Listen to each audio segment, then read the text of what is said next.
A wave and a flash. I'm not gonna end up exploding into fireworks or something, right? Absolutely, probably not. I guarantee it. Don't worry, Takani. I won't do anything that'll hurt you. I hope. Unless you happen to be made of clay, glass, wood, or stone. These all seem to shatter when you try to cast spells on them. Onisama, you didn't have to tell him that. Oh boy. Good thing the human body's mostly made up of water. Let's take a break. I'm feeling a bit distracted by the younger girl's excitement. I didn't notice as sweat had started forming on my forehead, a sudden dizziness coming over me. Without a warning, I collapsed onto the ground, my breathing heavy and ragged. As my vision faded, the girls ran towards me, shouting my name in concern.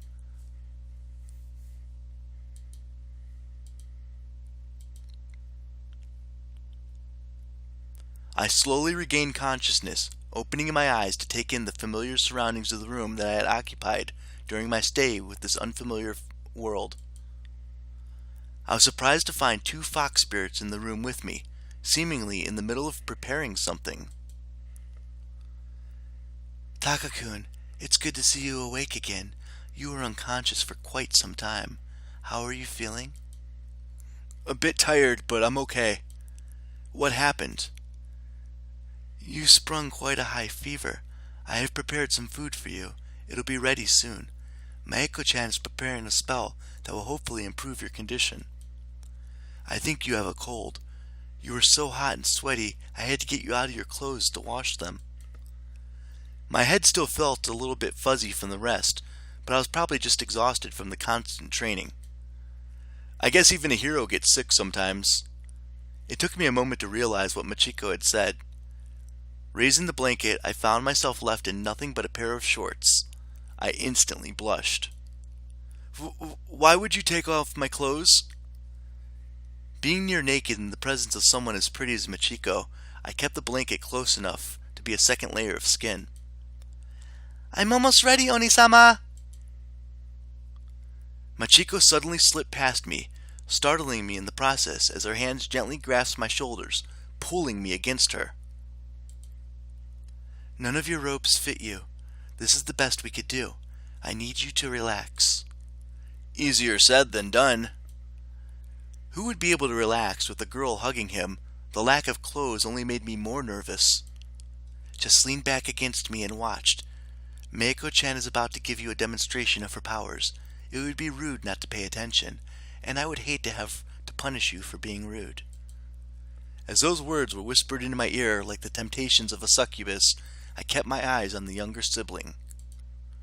The sight of the young fox spirit, seemingly in the middle of preparing some sort of ritualistic spell, caused me to momentarily forget about my embarrassment.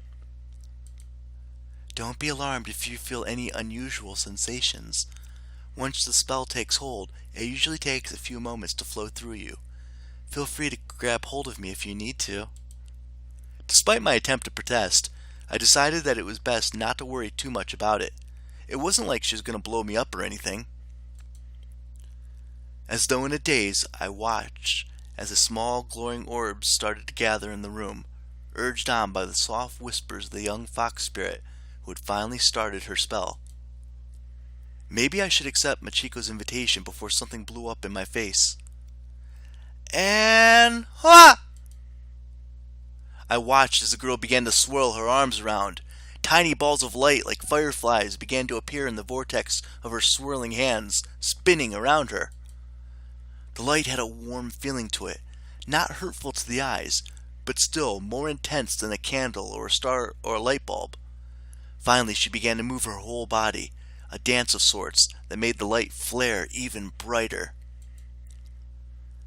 It makes me jealous seeing her like this, not of her power but of her beauty. In this moment she is the most beautiful creature in the world. I won't disagree with you there. Ah, but would you choose her over me? Which do you like better, maturity or youthful vigor? Or perhaps a stern Tsunade is more your type? Or are you... I could tell she was just poking fun at me, despite my current state. I was about to offer a reply in return, when I felt a tingle inside me. It felt similar to the sensation of swallowing fizzing candy, only throughout my entire body.